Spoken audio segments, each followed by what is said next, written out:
Ya Nabi salam alaika,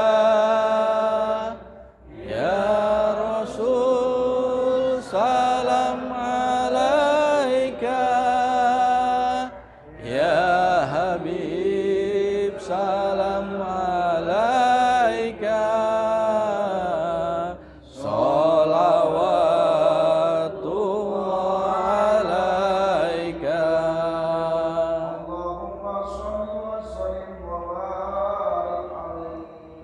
Bismillahirrahmanirrahim. Assalamualaikum warahmatullahi wabarakatuh. Wa in yuridu an yahdauka fa inna asbaqallah waladzi ayyadaka binasrihi wa bil mu'minina wa alafa baina qulubihim lawan fakta ma fil ardi jami'an ma alabta baina qulubihim walakin Allah alafa bainahum innahu azizun hakim. Ya ayuhan nabi hasbukallah wa man ittaba'aka minal mu'minin. Ala ya latifu laka lutfu wa anta latifu minka yasmaluna lutfu latifu innani mutawassilun bilutfika faltubi wa qad najala lutfu. Amma ba'du. Alhamdulillah wa syukurlah kita bisa berkumpul di Masjid An-Nahdlah di kantor PW Nahdlatul Ulama DKI Jakarta. Jadi kali ini kita berjumpa dalam sesi seri kuliah tasawuf yang diadakan oleh Jamiah Ahli Tarekah Al-Mutabarah An-Nadliyah Jatman Idarah Wusta DKI Jakarta. Jadi insya Allah rencananya ini ada 9 sesi mengulas tentang bagaimana sufi dalam peradaban. Pada hari ini kita membahas sesi pertama dengan tema tasawuf dalam amalan salafus soleh. Nah, jadi tasawuf dalam periode salafus soleh. Nah, mengapa ini penting buat kita pahami? Jadi dinul Islam ini sebagaimana hadis Jibril yang sudah sangat masyhur, kita pahami ada 3 unsur. Ada 3 pilar yang tiga-tiganya ini harus tegak. Ketika satu pilar saja runtuh, maka dinul Islam tidak akan tegak. Nah, itulah pilarnya iman, Islam, dan ihsan. Apa itu iman? Iman itu adalah akidah. Apa itu Islam? Islam ini adalah syariat. Ihsan ini adalah akhlak. Nah, di zaman kita hari ini pilar ini runtuh. Pilar ini tidak tegak. Nah, jadi kita bisa katakan bahwa dinul Islam hari ini tidak tegak dengan sempurna. Karena beberapa pilar ini sekarang mengalami dalam situasi yang runtuh. Jadi salah satu pilar dalam 3 tadi adalah ihsan, akhlak. Jalan menuju akhlak itulah tarekat gitu. Jadi kita mungkin sering mendengar istilah tarekat, thariqah. Ada istilah lain tasawuf, ada istilah lain sufi, gitu. Jadi sufi, tasawuf, thariqah, tarekat, ini adalah entitas yang sama. Tapi kalau kita melihat media sosial, macam-macam ini pembahasannya. Kelompok Salafi Wahabi selalu menganggap ini adalah sesat. Ini adalah bid'ah dolalah yang tidak pernah dilakukan oleh Nabiullah Rasulullah SAW. Nah, kalau nanti kita akan melihat kajian ini, maka kita akan tahu apa betul tasawuf ini adalah bukan diajarkan oleh Rasulullah SAW. Maka perlunya kita ulas dalam situasi sekarang. Nah, yang kedua adalah orang yang tidak bertarekat. mengulas soal apa itu tasawuf. Maka dia juga tidak paham, artinya gagal paham. Nah, dia gagal paham dalam memahami apa itu tasawuf. Nah, tapi kalau kita melihat dalam historis perjalanan sejarah peradaban Islam, abad pertengahan, ketika dinul Islam ditegakkan secara sempurna oleh para leluhur kita, maka di abad pertengahan yang kita lihat adalah tasawuf di mana-mana. Mulai dari Turki, Utsmania, di sana ada tasawuf, di sana ada sufi. Mulai dari Andalusia, mulai dari Maghribi, Maroko, itu adalah tasawuf.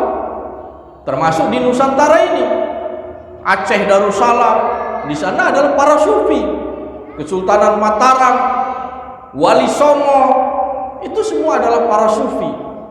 Jadi kalau ada yang mengatakan bahwa tasawuf adalah bukan bagian dari Islam, bukan pengajaran dari Sayyidina Rasulullah SAW, maka inilah yang jelas gagal paham. Nah, maka di zaman kita hari ini, tasawuf ini tidak lagi melekat kepada umat Islam. Apa dampaknya? Dampaknya adalah Islam hari ini hancur. Islam hari ini tidak berkuasa di alam dunia. Beda dengan periode ketika abad pertengahan. Abad pertengahan, Islamlah yang merajai dan mengontrol dunia ini. Nah, ini situasi yang harus kita pahami. Apa yang menyebabkan sekarang Islam dalam posisi terpuruk? Salah satu sebabnya adalah ketika umat dijauhkan dari tasawuf. Ini salah satu faktor utama. Sehingga ketika kita tidak bertarekat, tidak bertasawuf, rusaklah tauhid kita, rusaklah akidah kita. Nah, jadi Sayyidi Syekh Abdul Qadir As-Sufi mengatakan, dia menggambarkan bagaimana manusia modern pada zaman sekarang.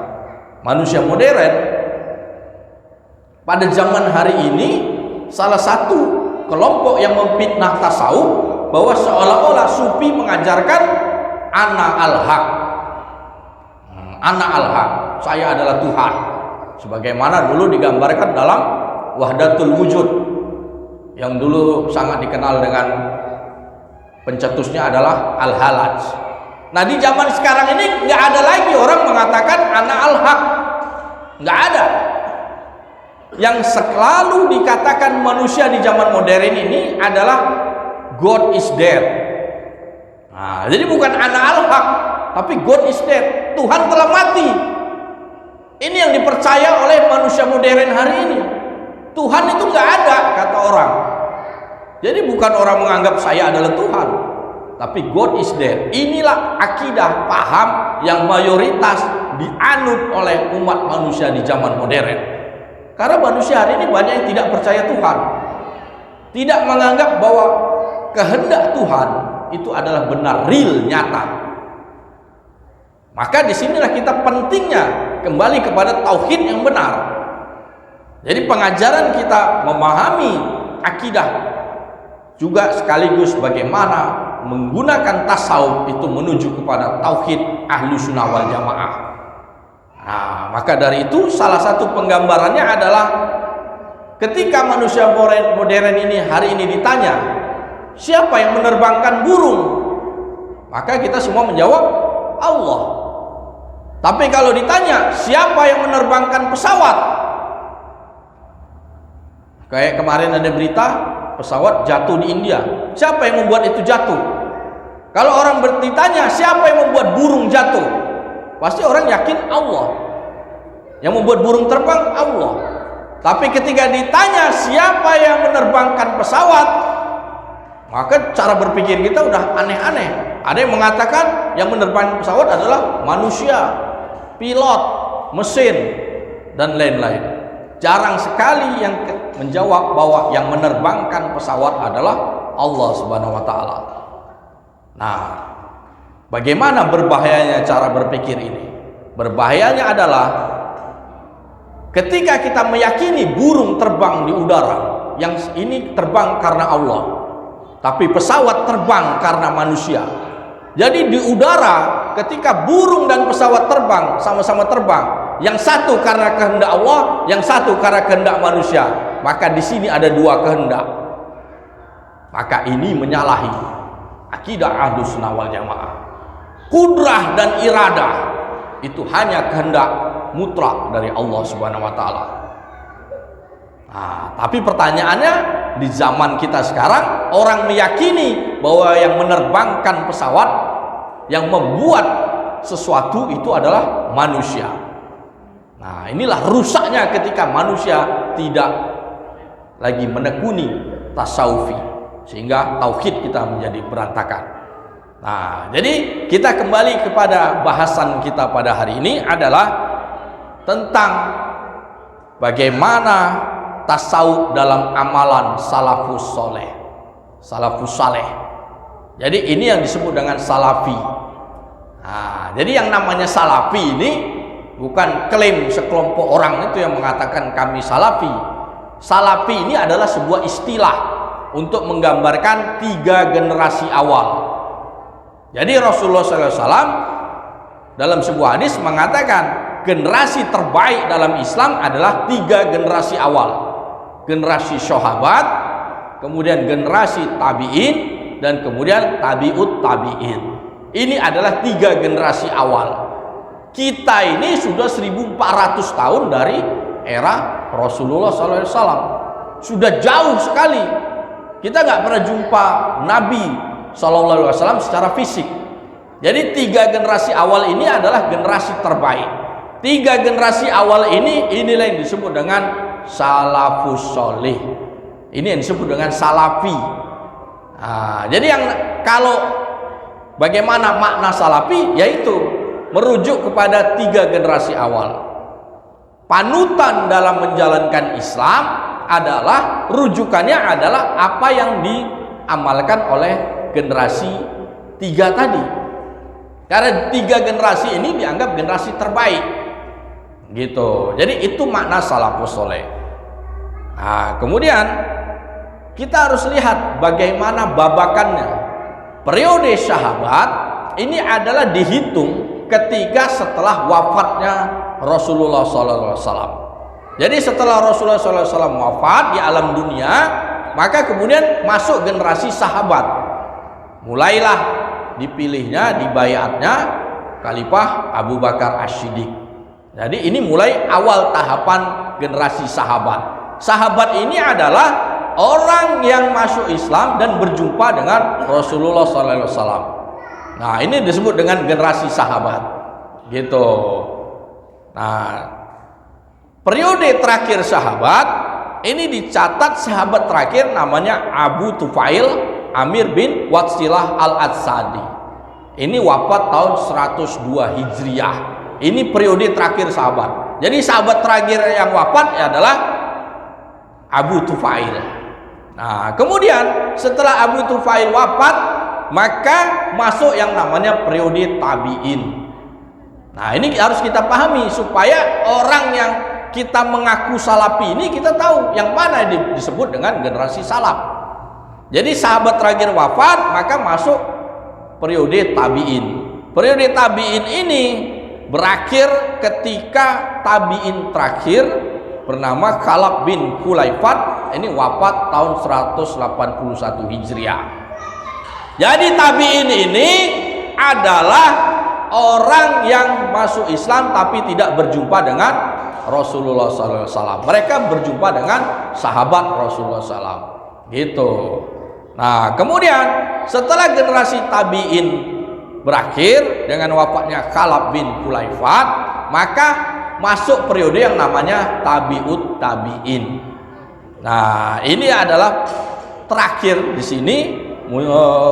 Tabi'ut tabi'in adalah Sufyan bin Uyainah yang sekitar tahun 200 Hijriah.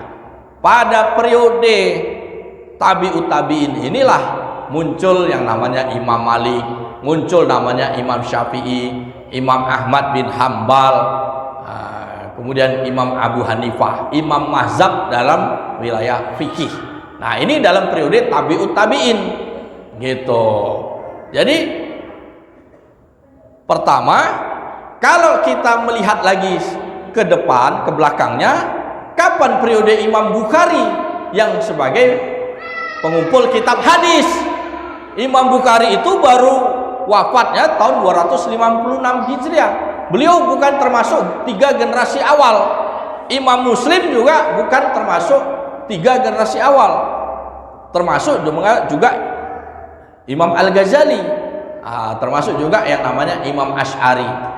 Nah, kemudian bagaimana dengan yang namanya periode setelah 3 generasi tadi, namanya disebut dengan periode khalaf. Nah, kemudian kapan periodenya Ibnu Taimiyah? Ibnu Taimiyah ini periodenya adalah tahun 700-an Hijriah. Jadi jauh sekali dari 3 generasi awal. Gitu. Jadi kita harus lihat periode-periode ini. Jadi yang namanya Ibnu Taimiyah ini bukan generasi salafus soleh. Generasi salafus soleh tadi sahabat, tabi'in dan tabi'ut tabi'in. Nah, pertanyaannya, pada generasi sahabat ini jumlah murid Sayyidina Rasulullah SAW ini kalau menurut riwayat Bukhari Muslim jumlah totalnya ada 1114 orang. 114.000 sahabat. Ini murid Rasulullah SAW. 114.000. Jadi ketika Sayyidina Rasulullah SAW hidup, dia bisa mengumpulkan murid dari berbagai kabilah itu sampai sedemikian jumlahnya. Nah, Syekh Abdul Qadir Al-Jilani mengatakan dari 114.000 itu yang terbaik dari mereka adalah sekitar 1.400 orang. Nah, jadi ini menunjukkan seluruh sahabat, seluruh muridnya Sayyidina Rasulullah SAW ini mahkomnya tidak sama. Derajat ketakwaannya ini tidak sama, masing-masing berbeda. Nah, yang paling terbaik dari 114.000 tadi ada 1.400 orang. Siapa mereka? Ini yang mengikuti namanya Baiat Ridwan. Nah, Baiat Ridwan ini dilakukan sebelum perjanjian Hudaybiyah. Perjanjian Hudaybiyah ini adalah ketika Rasulullah SAW dengan para sahabat akan memasuki kota Mekah untuk melaksanakan umroh. Waktu itu Mekah ini belum ditaklukkan oleh kaum muslimin. Gitu. Mekah masih dikuasai oleh para musyrikun. Jadi Rasulullah SAW ini bermimpi mencukur gundul rambutnya di dalam Ka'bah. Maka disitulah dia kemudian melaksanakan ibadah umroh. Tapi di tengah jalan dari Madinah ke Mekah itu dicegat. Kaum musyrikun itu mereka menganggap tidak bisa kaum muslimin masuk ke kota Mekah walaupun untuk melaksanakan ibadah umroh, karena dianggap masih akan melakukan peperangan. Maka muncullah perjanjian Hudaybiyah antara Rasulullah SAW dengan pemimpin kaum kafir Quraisy. Nah, sebelum perjanjian itu dibuat, maka dilakukan namanya Baiat Ridwan. Yang melakukan baiat itu sekitar 1.400 orang. Nah, dari 1.400 orang itu yang terbaik dari mereka adalah 313 orang. Ini adalah Ahlul Badar. Mereka adalah pasukan perang Badar. Dari 313 orang itu yang terbaik itu adalah 40 orang. 40 orang ini adalah sahabat yang mengikuti majelis Darul Arqam ketika masih dalam periode Mekah. Nah, kemudian dari 40 orang itu yang terbaik adalah 10 orang. 10 orang itu adalah sahabat Nabi yang dijamin masuk surga. Nah, 10 orang sudah dijamin masuk surga. Dari 10 orang itu yang terbaik itu ada 4 orang. 4 orang itu siapa? Khulafaur Rasyidin. Jadi tingkatan sahabat ini berbeda-beda mahkomnya, tidak sama. Nah, begitu juga manusia. Nah, itu berbeda mahkom itu yang ditandai dengan tingkat ketakwaan. Nah, itulah periode sahabat. Kemudian periode tabi'in ini dimulai dari generasi munculnya murid dari Sayyidina Ali bin Abi Thalib, Syekh Hasan Al-Basri. Nah, kemudian ada periode tabi'ut tabi'in. Jadi yang perlu dicatat di sini adalah pada generasi awal salafus soleh dari Nabi Shallallahu Alaihi Wasallam, kemudian masuk periode sahabat, masuk periode tabiin, tidak ada satupun sahabat Nabiuna Rasulullah SAW itu meninggalkan yang namanya kitab. Tidak ada satupun. Jadi yang namanya kitab hadis ketika itu tidak ada. Yang namanya kitab fikih di zaman sahabat itu tidak ada. Yang namanya nahwu syarab itu tidak ada. Jadi tidak ada kitab. Dari sahabat kepada tabi'in, ini bagaimana menjalankan Islam, bagaimana mereka melaksanakan amalia Islam. Mereka tidak punya kitab. Jadi yang mereka lakukan adalah mengikuti tradisi. Bagaimana mereka menjalankan Islam adalah sesuai yang dilakukan oleh sahabat. Sahabat mengikuti kepada Sayyidina Rasulullah SAW. Mereka tidak berdasarkan pada teks tertulis. Mereka tidak berdasarkan pada apa yang dituliskan dalam buku, gitu loh. Jadi dulu tidak ada namanya kitab kuning pada zaman sahabat, tidak ada kitab hadis, itu belum ada. Kitab hadis pertama kali itu baru ada ditulis pada era tabiut tabiin, generasi ketiga. Maka disitulah muncul Imam Malik menuliskan kitab Al-Muwatta, gitu. Kemudian ada Imam Abu Hanifah yang menuliskan kitab soal akidah yang berjudul Al-Fiqih Al-Akbar.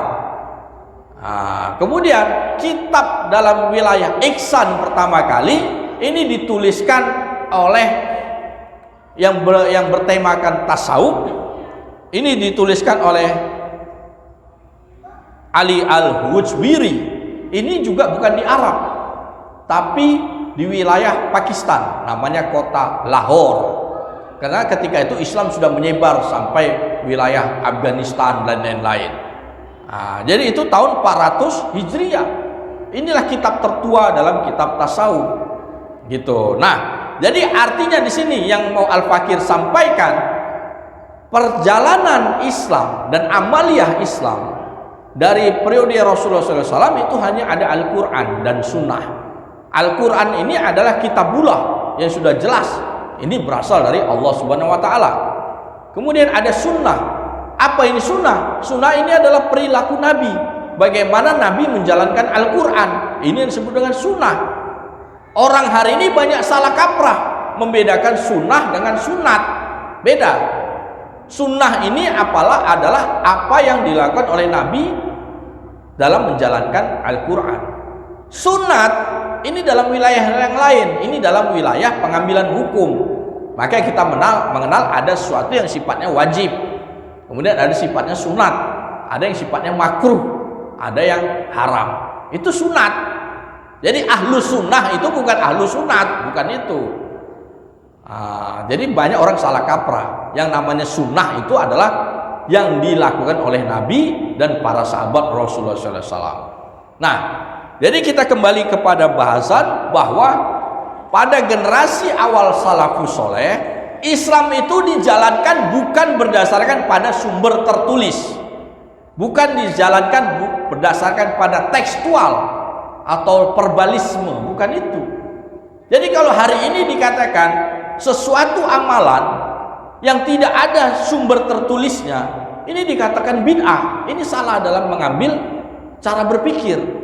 Gitu loh. Generasi sahabat itu tidak meninggalkan kitab. Bagaimana mereka melaksanakan sholat? Sholatnya para sahabat adalah mengikuti Rasulullah SAW. Dari sahabat ke tabiin itu tidak ada kitab. Tidak ada kitab tuntunan sholat. Nggak ada. Nggak ada kitab sifat sholat Nabi. Itu nggak ada di zaman itu. Itu baru dibikin sekarang. Sifat sholat Nabi itu baru karangan orang hari ini. Gitu loh. Jadi dulu tidak ada. Bagaimana para tabiin itu sholat? Sholat adalah mengikuti para sahabat, gitu loh. Jadi cara kita meniru melakukan amalan apa yang dibuat oleh generasi awal itu yang disebut dengan tradisi. Itu yang disebut dengan tradisi. Jadi yang namanya tradisi itu bukan maknanya kuno, bukan maknanya ketinggalan zaman, bukan. Jadi Nahdlatul Ulama ini mempertahankan pola tradisi, tradisionalis. Artinya tradisi menjalankan Islam secara mengikuti turun-temurun, itu maknanya. Jadi bukan kemudian mengikut tradisi itu jumud, salah. Yang jumud itu adalah terlalu berasional, sehingga kemudian membuat Islam ini rusak dan hancur. Mana buktinya? Buktinya 3 abad. Ketika Islam dijalankan dengan terlalu mengikuti pola rasionalitas, maka tidak lagi mengikuti tradisi, maka semua orang berijtihad. Semua orang mengatakan ini halal, ini halal, ini halal. Islam jadi rusak karena mengikuti ijtihad pribadinya. Nah, jadi dari gambaran itu maka kita jelas bahwa salafus saleh ini adalah amalan dan pengajaran Islam dengan mengikuti pola tradisionalis. Itulah salafus saleh. Nah, pertanyaannya, bagaimana mereka melaksanakan amalan dinul Islam dalam wilayah iman? Dulu belum ada istilah-istilah, belum ada istilah sufi, belum ada istilah fikih, belum ada istilah akidah, belum ada. Nah, jadi Islam ya dijalankan secara komprehensif saja, gitu para sahabat. Nah, jadi semuanya belum disebut istilahnya ada mufasir, bukan ada istilahnya ahli kalam, apalagi istilahnya filosof Islam itu tidak ada di zaman itu. Istilah-istilah itu tidak ada. Maka kita lihat amalan apa yang mereka lakukan. Pertanyaannya, apakah di zaman para sahabat dulu ketika mereka selesai sholat langsung pergi, langsung bubar ke pasar? Kita nggak pernah menemukan ada hadisnya amalan seperti itu. Nah, justru amalan ketika para sahabat melaksanakan sholat, selesai sholat mereka melaksanakan zikir. Nah, itulah membaca subhanallah 33 kali, kemudian alhamdulillah 33 kali, kemudian Allahu Akbar 33 kali. Jadi ini amalan yang berdasarkan dari salafus saleh. Nah, kemudian bagaimana dulu Nabi Rasulullah SAW menjalankan dan mengajarkan Islam ketika itu? Mereka bukan dengan menggunakan buku-buku seperti ini. Nabi itu adalah ummiin, dia buta huruf. Nah, dia menjalankan tradisi pengajaran itu adalah dengan pengajaran lisan. Ketika Al-Quran turun, maka dihafal. Nah, kemudian bagaimana mereka digembleng, bagaimana imannya kuat, maka disitulah diajarkan zikir. Jadi bukan Nabi Rasulullah SAW itu tidak mengajarkan zikir. Nah, pertanyaannya tadi, kalau semuanya cara merekam amalan dari generasi sahabat adalah merujuk kepada kitab hadis, ini nggak cukup, gitu. Jadi ingat, kitab hadis pertama itu baru pada generasi tabi'ut tabi'in. Generasi tabi'in nggak ada yang meninggalkan kitab, apalagi generasi sahabat. Ini nggak ada kitab, gitu. Jadi mereka itu menjalankan tradisi Islam adalah mengikut. Nah, kita bisa melihat apa yang dituliskan oleh Imam Malik. Ini kitab hadis pertama pada generasi tabi'ut tabi'in. Imam Malik itu ulama mengatakan jumlah hadisnya yang musnad, ini yang artinya hadis musnad itu hanya 600 yang direkam oleh Imam Malik. Nah, kemudian hadis 600 hadis musnad, 222 hadis mursal. Kemudian hadis mauquf itu sekitar 613. Nah, 285 lagi itu adalah perkataan tabi'in. Jadi ini yang direkam Imam Malik bagaimana proses pelaksanaan Islam pada zaman sahabat dan generasi tabi'in. Jadi Imam Malik sendiri yang kita kenal dengan mazhab Maliki dalam wilayah fikih, dia tidak bersandar sepenuhnya kepada hadis, gitu loh. Karena hadis ini adalah baru. Makanya dalam mazhab Maliki antara hadis dan sunnah ini dua wilayah yang berbeda. Tidak semua hadis itu dikategorikan sunnah, gitu loh. Ini sedikit kita masuk dalam wilayah mazhab supaya kita paham. Jadi kenapa mazhab itu ada? Kenapa ada mazhab? Kalau kita di sini mazhab Imam Syafi'i, kemudian kalau di Maroko mazhab Maliki, Kalau di Utsmani di Turki itu mazhab Hanafi. Nah, kalau dulu di sebagian Iran itu banyak mengikuti mazhab Hambali, gitu loh. Jadi mazhab ini adalah jalan untuk melaksanakan sunnah, mengakses pada sunnah, gitu loh. Itu disebut dengan mazhab. Nah, jadi mazhab ini sebagaimana digambarkan oleh Profesor Abu Zahra, contohnya adalah soal hadis ketika dijilat anjing. Nah, bagaimana ketika kita terkena ludah anjing? Imam Syafi'i mengatakan sesuai dengan hadis yang tersebut, apabila kita terkena ludah anjing maka disamak 7 kali dijilat anjing. Ini menurut Imam Syafi'i. Kalau menurut Imam Malik, terkena jilatan anjing itu tidak najis.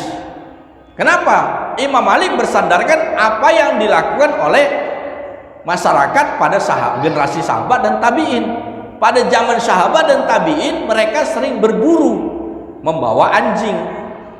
Nah, ketika mereka pulang berburu dengan membawa anjing, mereka tidak melakukan samak terhadap tubuhnya. Jadi menurut Imam Malik itu tidak najis. Menurut Imam Abu Hanifah, samaknya bukan 7 kali, 3 kali. Karena perawinya adalah Abu Hurairah, itu hanya melakukan samaknya 3 kali. Jadi diroi. Nah, itu disebut Imam Abu Hanifah itu cara mengambil mazhabnya adalah dengan roi, dengan nalar. Jadi hadisnya yang dinalar, bukan penalaran sebagaimana filsafat, itu berbeda. Gitu. Jadi berdasarkan pada hadis itu di roi. Gitu. Nah, jadi itu perbedaan dalam wilayah mazhab.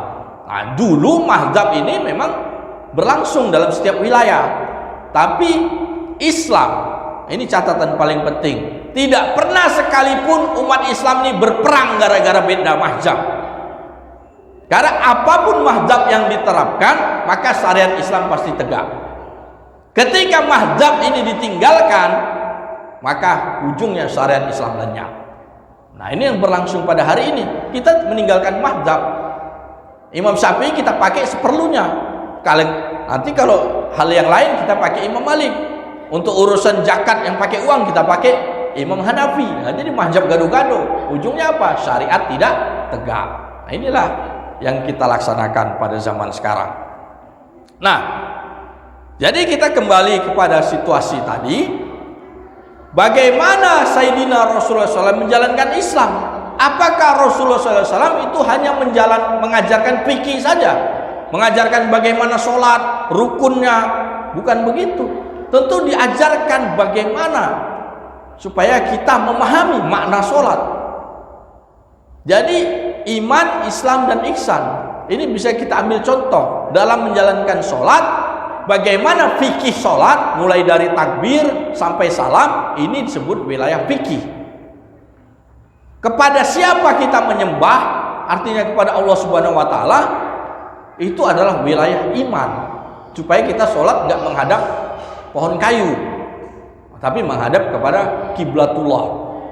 Terus bagaimana hakikat kita menyembah Allah Subhanahu wa Ta'ala? Nah, inilah wilayah ihsan. Nah, disinilah tasawuf berperan, gitu loh. Jadi semua ibadah itu tidak hanya diukur dengan kacamata zohir, tapi ada kacamata batin. Jadi tasawuf ini sudah diajarkan sejak zaman Rasulullah SAW. Nah, yang paling kelihatan adalah ketika munculnya Baiat Aqobah. Baiat Aqobah. Aqobah 1 dan Aqobah 2. Baiat ini ada 2 dalam Islam. Ada baiat syariat. Ini adalah janji setia kita kepada ulil amri minkum. Nah, ini dulu dilaksanakan di Utsmani. Setiap ada sultan baru dilantik di depan makam Abu Ayyub Al-Ansori, maka seluruh umat Islam melaksanakan baiat di situ. Gitu. Jadi itu pertanda kita tunduk setia kepada ulil amri minkum. Kemudian ada namanya baiat hakikat. Nah, inilah yang hari ini sampai sekarang dilaksanakan di tarekah. Maka dalam tarekah mengenal namanya baiat. Kita janji setia kita kepada seorang mursyid. Nah, itu disebut baiat. Dari mana sumbernya ini? Sumbernya adalah baiat Aqobah. Dalam baiat Aqobah itu beberapa kelompok datang dari Yastrib kepada Sayyidina Rasulullah SAW. Kemudian Rasulullah SAW melaksanakan baiat. Yang dilaksanakan baiat itu bukan baiat syariat, tapi baiat hakikat. Maka dibaiat supaya tidak berjudi, tidak berzina, tidak melaksanakan syirik. Nah, amalan baiat itulah yang sampai sekarang masih dijalankan oleh tarekah-tarekah. Jadi kalau kita masuk kepada tarekah A, tarekah Naqsyabandi, Tijaniyah, tarekah Sajiliyah, maka dikenal yang namanya bai'ah. Nah, itu merujuk kepada amalan Rasulullah SAW. Jadi ada sumbernya. Nah, kemudian kenapa zikirnya keras-keras dalam tarekah? Apakah itu ada amalannya? Pertanyaannya, dari mana kita tahu bahwa itu tidak diamalkan Nabi? Nah, kalau sumbernya adalah teks tertulis, sumbernya adalah kitab. Ingat, kitab tadi itu baru muncul pada periode tabi'ut tabi'in. Dari generasi sahabat sampai tabi'in tidak ada kitab. Semua orang menjalankan tradisi. Apa yang dibuat oleh sahabat, tentu sahabat meniru Sayyidina Rasulullah SAW. Tabi'un meniru para generasi sahabat. Jadi di situ sudah ada amalan. Situ sudah ada amalan. Imam Malik yang memiliki kitab hadis pertama tidak merekam semuanya perlakuan apa yang berlangsung amalan ketika itu. Jadi kalau kita merujuk mazhab Maliki, maka banyak sekali pertanyaan-pertanyaan jika kita hanya merujuk pada hadis yang tekstualis gitu. Kenapa lebih banyak hadis itu diriwayatkan oleh Abu Hurairah, sementara yang paling dekat sama Nabi adalah Abu Bakar As-Siddiq? Kenapa Abu Bakar As-Siddiq tidak banyak meriwayatkan hadis? Gitu loh. Jadi ini adalah satu parameter yang tidak bisa dijadikan satu-satunya parameter. Gitu, itu maksud saya. Jadi artinya amalan zikrullah ini sudah terjadi pada era Nabi Rasulullah SAW yang diwariskan kepada sahabat, yang diwariskan kepada tabi'in. Terus mana buktinya? Nah, ini problem besar kita di zaman sekarang. Zaman kita hari ini, cara berpikir kita ini banyak dipengaruhi oleh filsafat, terutama filsafat materialisme. Kita hanya percaya kepada apa yang nampak secara zohir. Jadi yang tidak nampak secara zohir ini tidak dianggap sebagai kebenaran. Nah, ini berbahayanya cara berpikir sekarang. Islam pondasi utamanya mayoritas adalah sesuatu yang tidak nampak. Ini membalik cara berpikir materialisme.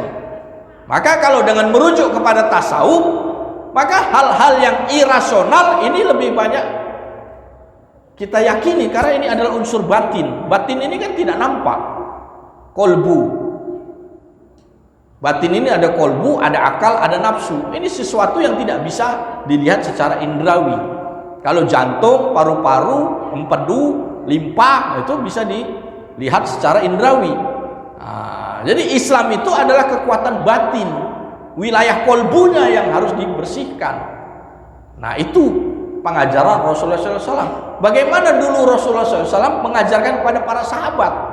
Pertanyaannya, apakah Sayyidina Rasulullah hanya mengajarkan sahabat cara sholat doang, cara zakat, cara haji, cara berdagang, muamalah? Bukan cuma itu. Itu wilayah fikih. Fikihnya betul. Rasulullah SAW menetapkan ini emas yang bisa kita gunakan, dinar yang dicetak dari Romawi, ini perak yang bisa kita gunakan, yang digunakan oleh Persia. Itu salah satu bagaimana amalan Rasulullah dalam wilayah muamalah. Tapi faktor yang paling besar yang diamalkan oleh Rasulullah SAW yang diajarkan adalah bagaimana zikir. Jadi sahabat ini yang 114.000 itu digembleng dengan zikir. Mana buktinya? Nah, itu tadi. Buktinya adalah amalan zikir itu masih ada sampai hari ini. Kalau itu tidak ada, maka itu tidak akan menjadi sesuatu yang bersanad. Maka dalam tarekah dikenal yang namanya sanad. Guru sampai periode Rasulullah SAW. Semua tarekah yang muktabar, terutama yang bergabung dalam Jatman, ini insya Allah muktabar dan memiliki sanad. Maka tarekah yang bergabung dengan Jatman ini kita cek apakah sanadnya sampai kepada Rasulullah SAW. Bagaimana akidahnya? Apakah merujuk pada Ahlussunnah wal Jamaah? Jadi itulah fungsinya ada organisasi Jamiah Tarekah untuk mengontrol supaya umat Islam ini tidak terkontaminasi pada mursyid-mursyid yang tidak muktabar atau tarekah yang tidak muktabar. Jadi proses zikrullah itu diajarkan oleh Rasulullah, terutama yang al-fakir pahami. Bagaimana Rasulullah pernah mengajarkan zikir Ismul Azim kepada Sayyidina Ali bin Abi Thalib. Jadi mayoritas tarekah kebanyakan merujuk kepada Sayyidina Ali bin Abi Thalib atau Sayyidi Abu Bakar As-Siddiq.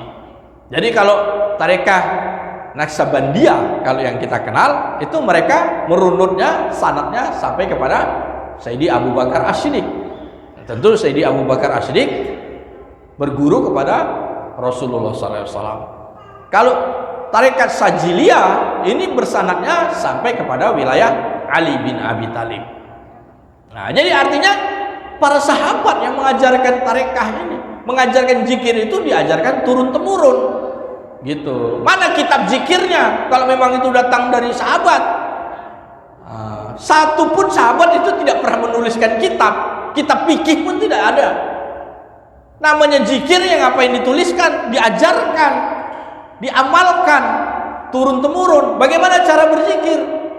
Cara berzikir adalah ucapkan Allah. Itu cara zikir.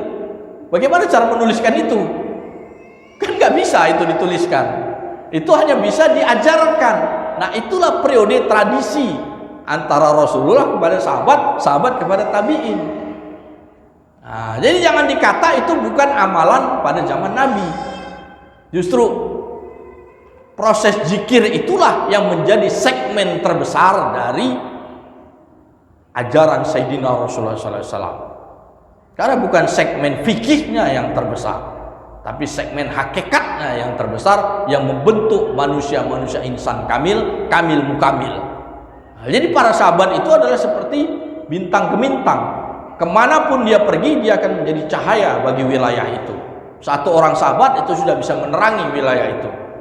Nah, jadi kualitas sahabat itu adalah kualitas mursyid zaman hari ini. Nah, kemanapun mereka akan mengajarkan apa yang didapat dari Sayyidina Rasulullah SAW. Jadi dari situlah kita bisa memahami bahwa cara kita mengambil hukum untuk melihat bagaimana amalan tasawuf, jelas ini adalah berasal dari Nabiuna Rasulullah SAW yang ketika itu istilahnya belum ada, tapi realitas pengamalannya itu jelas sudah ada. Namanya dulu belum disebut dengan tasawuf, namanya belum disebut dengan sufi, namanya belum disebut dengan thariqah atau tarekat. Istilah itu baru muncul belakangan, sama dengan istilah fikih, sama dengan istilah hadis, sama dengan istilah nahwu shoroh. Itu baru muncul belakangan setelah Islam ini makin besar. Maka diperlukanlah ulama ini membagi-bagi beberapa dimensi disiplin ilmu supaya umat yang baru masuk Islam ini bisa memahami. Kalau tidak dibagi-bagi seperti ini, kita bingung mana wilayah iman, mana wilayah syariat, mana wilayah ihsan. Maka dibagilah. Maka kita lihat pada era tahun 1000-an Masehi barulah muncul ada beberapa kelompok dalam Islam. Maka kita kenal namanya ada mutakalimun, ini disebut dengan ahlil kalam. Kemudian ada kelompok filosof Islam. Filosof Islam ini kemudian ada kelompok sufi tasawuf. Nah, tokoh-tokohnya ini berbeda. Jadi kalau mutakalimun ini yang populer adalah Imam Asy'ari. Imam Asy'ari ini adalah yang populer dalam ahli kalam. Kemudian ada kelompok Mu'tazilah. Mu'tazilah ini yang bergabung dengan filsafat Yunani kuno. Nah, Mu'tazilah ini paling terkenal adalah Al-Farabi, Ibnu Sina, dan lain-lainnya. Ini ketika era sains Islam tinggi. Kemudian pada zaman itu juga muncul Ahlul Sufi.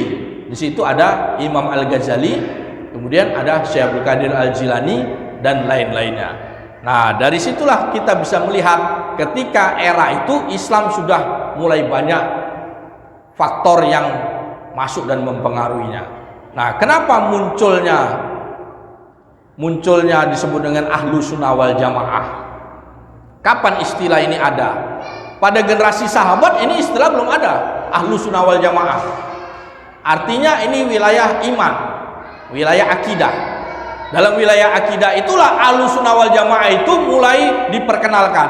Ini ketika muncul serangan periode Mu'tazilah. Jadi ketika Mu'tazilah itu merangsek memasuki periode pemerintahan Islam dalam masa Abbasiyah, maka banyak Mu'tazilah ini kemudian memaksa orang supaya mengikuti akidahnya. Salah satunya adalah ujian al-mihnah. Apa ini ujian al-mihnah? Orang semua ulama harus mengakui bahwa Al-Quran adalah makhluk. Kalau tidak mengakui Al-Quran adalah makhluk, maka dihukum penjara. Jadi Imam Ahmad bin Hanbal itu sampai dihukum penjara hanya demi tidak mau mengakui Al-Quran adalah makhluk. Nah, yang memaksa untuk pengakuan ini adalah Khalifah Al-Ma'mun yang ketika itu dikooptasi oleh paham Mu'tazilah. Jadi Mu'tazilah ini datang dari pengaruh filsafat Yunani. Jadi kalau ada orang menuduh Sufi ini terpengaruh oleh filsafat Yunani karena dia menggunakan istilah Sophia. Sufi ini dianggap berasal dari kata Sophia, artinya kebajikan. Salah. Dia ini gagal paham dan kurang literasi. Nah, karena dia terjebak kepada transliterasi untuk mengartikan makna sufi berdasarkan akar katanya. Nah, inilah orang-orang yang tidak paham apa yang dimaksud dengan sufi dan tasawuf. Gitu. Jadi jangan mengambil berdasarkan pada katanya, akar katanya maksud saya. Istilah itu muncul baru belakangan. Sama dengan Mu'tazilah. Mu'tazilah ini juga zaman sahabat tidak dikenal. Baru era tabi'in kita kenal ada muridnya Syekh Hasan Al-Basri, Wasil bin Atha ini memisahkan dari majelis Syekh Hasan Al-Basri, memisahkan diri, maka disebut dengan i'tazili, artinya memisahkan diri. Jadi itulah bagaimana Mu'tazilah itu muncul. Tapi mereka kemudian menjadi kuat adalah periode Abbasiyah, ketika beberapa khalifah mendukung proyek-proyek dan program paham Mu'tazilah. Sampai kemudian Imam Ahmad bin Hanbal itu dihukum penjara. Nah, dari sini maka kemudian muncullah beberapa istilah. Maka ada yang disebut dengan ahli kalam, mutakalimun. Ada yang disebut dengan ahli sufi. Ada yang disebut dengan Mu'tazilah. Nah, dari istilah-istilah itu baru muncul pada era 1900-an Masehi, 1200-an. Nah, sampailah periode hari ini. Nah, jadi dari sini kita bisa melihat tasawuf ini adalah sesuatu yang sejak dulu memang sudah muncul. Ajaran dan pengamalan tasawuf ini sejak zaman Nabi ini sudah ada. Salah satu cara membuktikannya adalah apa yang dikatakan oleh Imam Al-Ghazali. Imam Al-Ghazali ini mengatakan, Imam Al-Ghazali ini dalam pencarian Islamnya ini banyak memasuki beberapa fase. Dulu dia awal pernah menjadi Mu'tazilah awal-awal. Dia mengikuti filsafat dan lain-lain. Kemudian dia berhenti. Kemudian dia menjadi ahli kalam. Kemudian dia berhenti. Jadi dia mengatakan, ketika aku menjadi filosof, aku bisa melewatinya, kata Imam Ghazali. Ketika aku menjadi ahli kalam, aku bisa melewatinya. Tapi ketika aku menekuni tasawuf, aku terjebur di dalamnya. Karena menurut Imam Al-Ghazali, ilmu sufi ini adalah ilmu yang sangat luas sekali. Ini luas sekali sehingga dia nggak bisa, akal pikiran dia ini tidak bisa menggapai keseluruhan luasnya ilmu ini. Nah, kegagalan manusia modern di zaman hari ini adalah ketika menuliskan tentang apa dan bagaimana tasawuf, terutama dalam literasi-literasi perguruan tinggi, ini gagal karena harus mendefinisikan apa itu sufi, mendefinisikan apa itu tasawuf. Karena kewajiban dalam penulisan skripsi, penulisan tesis atau penulisan disertasi dan lain-lain seolah-olah mengikuti standar akademis. Standar akademis ini baru dikenal pada era abad 20. Jadi jangan kita mengikuti standar hari ini untuk memahami apa yang berlangsung pada zaman Rasulullah SAW atau pada zaman sahabat, maka tidak akan kena. Tidak mungkin kita bisa mengikuti pola pikir hari ini untuk memahami pada zaman sahabat. Karena dalam standar akademis, dalam membahas sesuatu, maka harus didefinisikan dulu apa itu tasawuf. Problemnya, apa yang dimaksud dengan definisi? Definisi ini adalah teori. Teori, bagaimana kita menteorikan segala sesuatu. Ini ajaran Plato. Plato mengatakan akal manusia ini adalah yang bisa menyingkap segala sesuatunya. Maka hasil dari resume akal ini disebut dengan teori. Jadi apa itu Tuhan? Tuhan itu harus diteorikan berdasarkan resume akal. Apa itu matahari? Matahari diteorikan. Apa itu bumi? Bumi harus diteorikan. Nah, hasil teori inilah yang dianggap sebagai hasil emanasi. Jadi filosof mengatakan penyingkapan itu adalah emanasi. Ini berbeda dengan pandangan Islam, tasawuf terutama. Islam mengatakan yang disebut penyingkapan itu adalah mukasyafah, kasaf. Kasaf ini ada dua, kasaf ilmu dan kasaf suari. Kasaf ilmu adalah melihat segala sesuatu berdasarkan hak dan batin. Nah, kasaf suari inilah yang penampakan-penampakan yang secara goib gitu. Nah, jadi kalau merujuk kepada teorinya Plato, maka semua ini harus didefinisikan. Begitu juga ajaran Aristoteles. Maka yang disebut tasawuf, kita harus tahu dulu apa itu tasawuf. Bagaimana menteorikan tasawuf? Sementara ini adalah pengajaran yang sifatnya tradisi. Sebagaimana tadi Al-Fakir gambarkan. Ini sifatnya turun-temurun. Tidak ada teks tertulis pada zaman itu. Jadi kalau kita merujuk kepada standar hari ini bahwa segala sesuatunya harus ada teks kitab satu zaman. Nah, ini yang lagi tren ini. Jadi harus ada kitab satu zaman. Pada zaman sahabat nggak ada kitab. Kalau kita merujuk itu, maka sahabat itu dianggap tidak sahih karena tidak ada kitab, nggak ada kitab sejaman. Maka nggak ada. Ini berbahaya kalau cara berpikir kita mengikuti pada teori yang berdasarkan pada ajaran filsafat materialisme. Nah, inilah yang menjadi pondasi berpikir kita sekarang, yang sehingga merusak pondasi dinul Islam kita. Nah, maka dari sinilah kita harus melihat salafus saleh. Tentu ini dipenuhi dengan amalan-amalan sufia, amalan-amalan tasawuf yang ketika itu realitasnya ada, tapi namanya belum disebut dengan tasawuf. Namanya belum disebut dengan sufi, namanya belum disebut dengan toriko. Baru zaman sekarang orang memberikan istilah supaya gampang untuk memudahkan bahwa amalan ini sifatnya adalah toriko. Toriko itu diambil kata tarikh, artinya jalan. Jalan menuju kemana? Jalan menuju kepada Allah Subhanahu Wa Taala.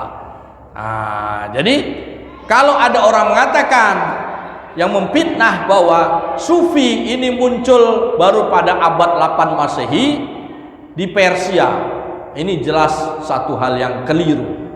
Karena amalan yang dipraktekkan oleh ahlul sufi itu adalah berasal dari Sayyidina Rasulullah SAW, diamalkan, diajarkan kepada sahabat, sahabat mengajarkan kepada tabi'in, dan begitu seterusnya. Jadi amalan yang diprioritaskan berlangsung secara lisan, secara tradisi. Jadi bukan dia muncul dari Persia. Nah, ini salah. Kalau tuduhan mengatakan bahwa tasawuf ini muncul dari Persia pada zaman sahabat, Persia itu masih menganut paham Majusi. Apa itu paham Majusi? Mereka ini membedakan antara perbuatan baik dan perbuatan buruk. Perbuatan baik kata mereka itu datang dari Allah. Perbuatan buruk ini penyebabnya datang dari setan, iblis. Jadi mereka melakukan amalan menyembah api. Orang Majusi menyembah api dalam rangka apa? Tolak bala, supaya tidak terkena namanya musibah. Maka mereka membedakan itu. Kalau dikatakan bahwa tasawuf berasal dari Persia, ya tentu bukan. Orang sufi nggak ada yang menyembah api. Orang tasawuf itu tidak ada yang membedakan perbuatan baik dan perbuatan buruk. Itu semuanya datang dari Allah Subhanahu wa taala. Karena dalam tasawuflah diajarkan wallahu khalaqakum wa ma ta'malun. Allah lah yang menciptakan dirimu dan segala apa yang engkau perbuat. Ini adalah prinsip dasar dalam memahami akidah, dan tasawuf dengan secara konsisten mengajarkan ini. Nah, kemudian ada lagi yang memfitnah bahwa tasawuf itu muncul dari periode Syekh Abdul Qadir Al-Jilani, seolah-olah beliaulah yang mengagungkan, yang memulai menciptakan ajaran tasawuf. Nah, ini salah lagi. Syekh Abdul Qadir Al-Jilani ini juga punya guru. Tapi dia di zaman beliau ini mahkomnya sangat tinggi, sehingga beliau membawa kembali umat di zaman itu sehingga kepada akidah Ahlus Sunnah wal Jamaah. Nah, nanti dalam sesi kedua kita akan membahas bagaimana pengaruh pengajaran Syekh Abdul Qadir Al-Jilani ini sampai membuat umat Islam berhasil merebut kembali Yerusalem. Nah, itu pengaruh dari ajaran Syekh Abdul Qadir Al-Jilani yang tentu bukan dibuat oleh Syekh Abdul Qadir Al-Jilani, tapi berdasarkan kepada sunnah Rasulullah SAW. Nah, kemudian apakah sufi bercampur dengan filsafat Yunani kuno? Nah, ini udah jelas gagal paham lagi kalau ada orang mengatakan itu. Yang mencampur akidah Islam dengan filsafat Yunani kuno ini disebut dengan Mu'tazilah. Ini bukan tasawuf, itu bukan sufi. Nah, jadi 3 golongan tadi kita harus ketahui, dan itu dianggap keliru oleh para ulama sejak dulu. Akidah Mu'tazilah ini dianggap keliru. Dan pada zaman hari ini banyak yang ingin menghidupkan akidah itu lagi. Dalam rangka apa? Hanya dalam rangka supaya bisa membebek kepada paham barat. Karena hari ini akidah yang terbesar dianut oleh umat manusia adalah paham yang berasal dari barat. Inilah yang merangsek mempengaruhi kehidupan kita sekarang. Jadi paham neo-qadariyah. Nah, maka dari itu kita bisa melihat bahwa mengapa tasawuf ini dimusuhi. Nah, ini yang paling menarik. Mengapa sufi difitnah? Mengapa tarekat ini supaya jangan umat Islam masuk di dalamnya? Ini kita lihat faktor terbesarnya adalah faktor bagaimana melumpuhkan umat Islam yang dulu dilakukan oleh para kolonialis. Daulah Utsmaniyah dulu itu adalah peradaban yang dibuat oleh ahlu sufi, ahlu tasawuf. Jadi Utsmaniyah bertahan 600 tahun. Mereka menjadi penjaga Haramain. Makkah dan Madinah ketika itu belum dikuasai oleh Saud hari ini. Yang sekarang kita mau naik haji jadi susah. Pada periode mereka dibatasi kuota, sampai kuota Muslim Indonesia dibatasi. Nah, ini periode yang terjadi sekarang. Ketika Haramain itu dikendalikan oleh Daulah Utsmaniyah, maka Daulah Utsmaniyah itu adalah peradaban yang dibangun sufi. Pada era abad 17 Masehi, 18 dan lain-lain, maka muncullah gerakan Zionisme. Jadi salah satu parameter kejayaan, siapa yang berjaya di dunia hari ini adalah siapa yang berhasil menguasai Yerusalem. Siapa yang menguasai Yerusalem, maka dialah yang menguasai dunia. Hari ini Yerusalem dikuasai oleh kaum Yahudi. Yahudi hari ini menguasai Yerusalem. Maka kita lihat Yahudi hari ini mengendalikan dunia. Jadi yang mengontrol dunia hari ini bukan orang Jawa, bukan orang Sunda, bukan orang Batak, bukan Yahudi. Yahudi dengan sistem mereka. Kenapa hari ini Islam kalah? Nah, itu pertanyaan besar kita. Yerusalem itu diambil pertama kali pada periode ketika dikuasai oleh dinasti Fatimiyah. Jadi selepas direbut oleh zaman Khalifah Umar bin Khattab, lepas pertama kali dari tangan kaum muslimin, ketika itu diambil oleh dinasti Fatimiyah, Syiah. Dinasti Fatimiyah kemudian kalah dengan kelompok Kristen dari Roma, maka kemudian muncullah kerajaan Kristen di Yerusalem, generasi Badwin dan lain-lain. Nah, kemudian periode Sultan Salahuddin Al-Ayyubi ini merebut kembali Yerusalem sampai kemudian lepas di tangan Islam setelah hancurnya Daulah Utsmaniyah. Nah, jadi Daulah Utsmaniyah ini dihancurkan oleh kaum Yahudi dalam rangka mereka bisa merebut kembali Yerusalem. Jalan pertama mereka menghancurkan Daulah Utsmaniyah adalah memfitnah tasawuf. Ini yang dikatakan oleh Bernard Lewis, seorang penulis orientalis, mengatakan musuh terbesar kita adalah para sufi. Gitu. Jadi sejak itulah sufi ini bagaimana dipisahkan dari umat Islam.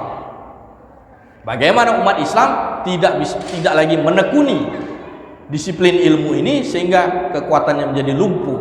Karena ketika umat Islam tidak lagi berzikir, karena maknanya sufi ini adalah ahli zikir.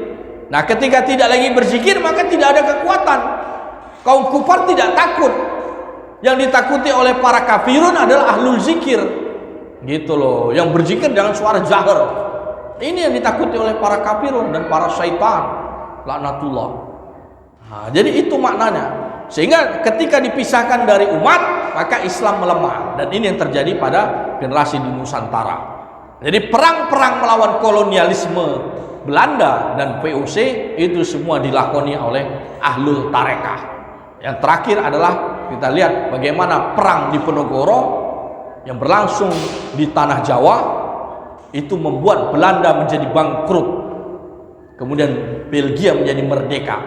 Itu dilancarkan karena perang di Ponorogo itu adalah ahlul tarekah, di Ponorogo itu adalah mursyid tarekah Syatariah. Yang terakhir perang di Cilegon, Banten, ketika Gubernur Jenderal Hindia Belanda membubarkan Kesultanan Banten, maka tarekat Naksabandiyah angkat senjata dan melaksanakan jihad. Nah, jadi artinya catatan sejarah dipenuhi dengan perjuangan ahlu tarekah untuk melaksanakan perlawanan terhadap kolonialisme. Nah, maka sejak itulah strategi Yahudi dan para kufar memisahkan agar umat Islam tidak lagi mengikuti tarekat dan tasawuf. Maka dampaknya adalah ketika umat Islam tidak lagi bertasawuf, tidak lagi bertarekat, negeri-negeri muslim dengan mudah dikuasai oleh kaum kufar sebagaimana yang hari ini terjadi. Maka dari itu pesan secara historis ini menunjukkan pentingnya umat Islam untuk mengadopsi kembali tasawuf, mengadopsi kembali sufi dan menjadi ahlu tarekah. Nah, dari sini menjadi catatan besar kita bahwa betapa pentingnya tarekah dalam kehidupan kita bersama dalam menjalankan dinul Islam sebagaimana ajaran Sayyidina Rasulullah SAW. Jadi Allah Subhanahu Wa Taala dalam Al-Quran sudah memberikan satu ketentuan. Kekuasaan adalah dipergilirkan. Dipergilirkan kepada siapa? Allah ini menyayangi semua makhluknya, Ar-Rahman dan Ar-Rahim, gitu. Jadi kita harus lihat salah satu elemen penting pengajaran dalam tasawuf bahwa segala sesuatu selain Allah Subhanahu Wa Taala maka itu disebut dengan makhluk. Segala sesuatu selain Allah Subhanahu Wa Taala itu adalah makhluk. Jadi manusia makhluk, binatang makhluk, tumbuh-tumbuhan makhluk, bumi makhluk, jin makhluk, setan itu juga makhluk. Itu adalah ciptaan. Nah, jadi yang hanya ada Allah Subhanahu wa taala ini yang kekal dan abadi, yang fana. Itu adalah makhluk. Nah, Allah tentu menyayangi semua makhluk ciptaannya. Nah, maka kekuasaan dipergilirkan. Dalam surat Al-Waqiah kita sudah melihat ada dua golongan, golongan kanan dan golongan kiri. Golongan kanan ini tentu mengikuti yang hak, golongan kiri ini mengikuti yang batil. Islam, peradaban ini tidak kekal, karena kalau kekal maka umat Islam ini akan lalai gitu. Kenapa Allah hari ini memberikan kita satu zaman kekalahan? Ini adalah periode kita harus membangkitkan diri kita kembali, bukan kita meratapi kekalahan, tapi ini adalah hakikatnya kita harus mengevaluasi diri kita untuk kita bangkit kembali. Yahudi ini sudah lama menderita kekalahan. Kapan mereka berkuasa? Baru zaman sekarang. Baru sekitar 2 abad sekarang inilah Yahudi diberikan kekuasaan di alam dunia hari ini. Pada era Utsmaniyah, Yahudi ini kacau balau. Mereka tanah pun nggak punya, gitu. Jadi zaman dulu Yahudi ini nggak punya tanah. Suku yang Bani Israel ini dulu terpinggirkan. Pada zaman Imperium Romanum Sacrum, Yahudi ini seperti orang kelas 2. Pada zaman Islam kuat-kuatnya berkuasa, Yahudi ini seperti tidak dihargai. Nah, periode sekarang Yahudi ini seperti bangsa kelas 1. Nah, jadi artinya Allah itu adil. Allah itu menggilirkan kekuasaan. Itu. Jadi maknanya adalah tidak ada sesuatu yang kekal. Tidak ada sesuatu yang kekal, semuanya dipergilirkan sesuai dengan janji Allah Subhanahu wa taala. Terhadap umat Islam, Allah Subhanahu wa taala sudah berjanji. Dalam surat Muhammad 54. Nah, jika kamu meninggalkan agamamu, maka kamu akan digantikan dengan kamu yang lainnya. Jadi Allah sudah mengatakan. Ketika ayat itu turun, seorang sahabat bertanya, "Ya Rasulullah, siapa yang akan menggantikan kami? Apakah kalau kami meninggalkan itu maknanya kami mengikuti Yahudi dan Nasrani?" Rasulullah menjawab, "Ya, siapa lagi kalau kalian bukan mengikuti mereka?" Jadi zaman hari ini kita lihat mayoritas umat mengikuti apa yang diikuti oleh kaum Yahudi dan Nasrani, sehasta demi sehasta. Bagaimana contohnya? Orang kafir bikin bank, kita bikin bank, tambahin nama Islam. Orang kafir bikin asuransi, kita bikin asuransi, tambahin namanya syariah. Nah, jadi apa yang hari ini dibuat oleh bangsa Yahudi, hari ini kita ikuti.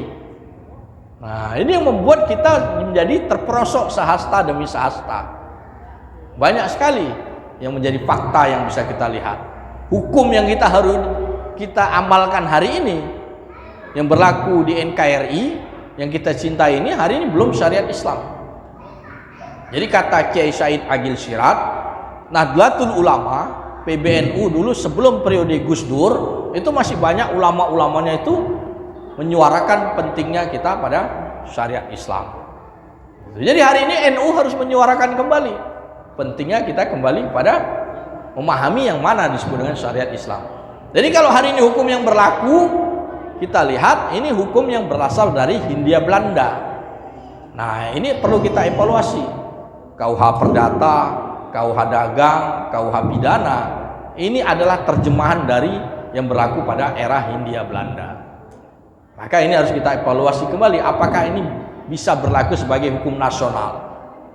Secara sejarah kita lihat ketika Belanda hadir pertama kali VOC di Nusantara ini, yang berlaku itu adalah syariat Islam. Belanda itu berbelanja kepada Sultanan Aceh Darussalam, Sultanan Mataram, mereka membayar jizyah.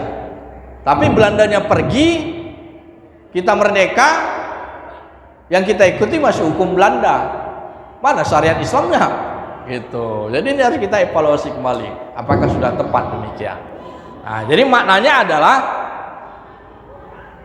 sesuatu itu tidak ada yang kekal selain Allah Subhanahu wa taala, dan kekuasaan pasti dipergilirkan. Nah, karena itu bagian dari Ar-Rahman sifat rahmannya Allah Subhanahu wa taala. Gitu. Mudah-mudahan kita bisa memahami hakikat ini sehingga menjadi pesan buat kita semua. Demikian yang bisa Al-Fakir sampaikan. Terima kasih banyak. Assalamualaikum warahmatullahi wabarakatuh. Ya talibal fana fila, ya talibal fana fila, ya talibal fana fila, kul daiman Allah Allah Allah Allah, la ilaha illallah.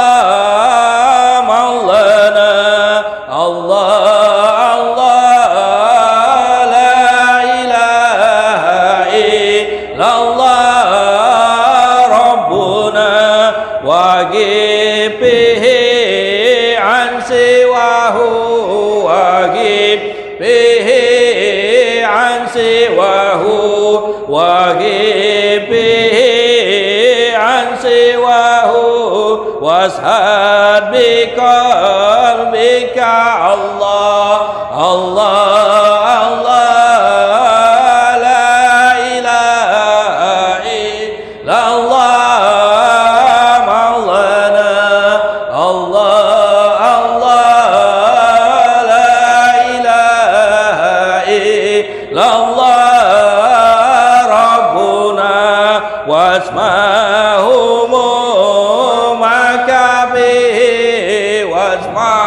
همومك به واسمع همومك به تقبى به عن غير الله الله الله، لا إله إلا الله مولانا الله الله، لا إله إلا الله ربنا وكن عبدا صرفا له وكن عبدا صرفا له وكن عبدا صرفا له تكن حرا عن غير الله الله الله، لا إله إلا الله مولانا الله الله، لا إله إلا الله ربنا واقضى له وتزلل واقضى له وتزلل واقضى له وتزلل تكن بسر من الله الله الله، لا إله إلا الله مولانا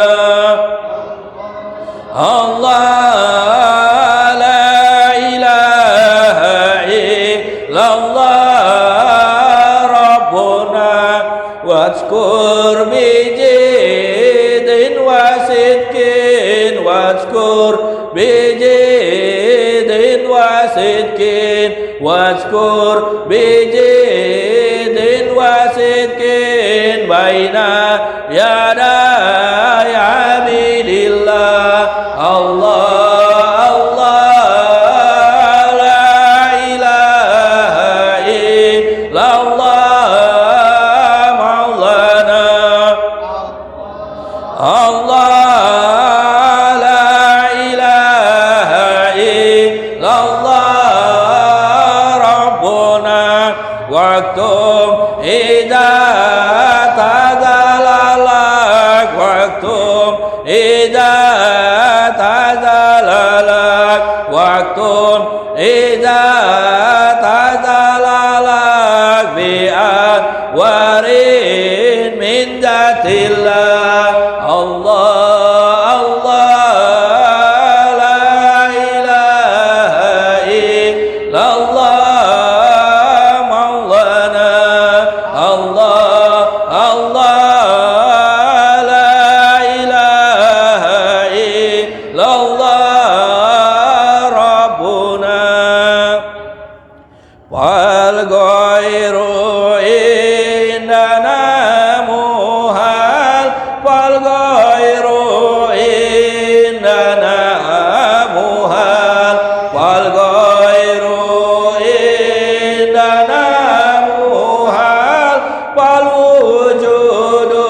wa maqata daiman bitauhidin sirfin lillah la ilaha illallah la ilaha illallah la ilaha illallah wahdahu la syarikalah wa wahdatul fi'li tabdu wa wahdatul fi'li tabdu wa wahdatul fi'li tabdu bi awali zikri lillah la ilaha illallah la ilaha illallah la ilaha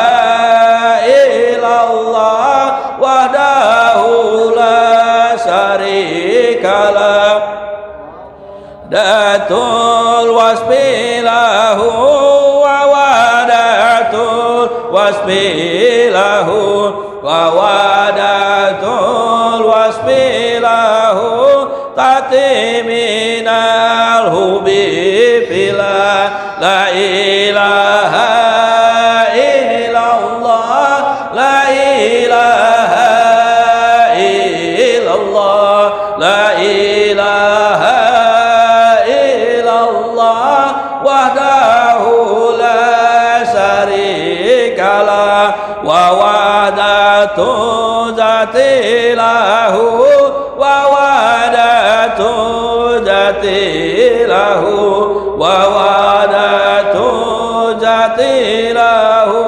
tuwaritun biqabillah la ilaha illallah la ilaha illallah la ilaha illallah wahdahu la syarikalah sallallahu alaihi wasallam wa ala alihi wa sahbihi wa ala jamil ibadillahil mu'minin amin amin amin wassalamu ala anbiya'i wal mursalin wassalamu ala anbiya'i wal mursalin wassalamu ala anbiya'i wal mursalin.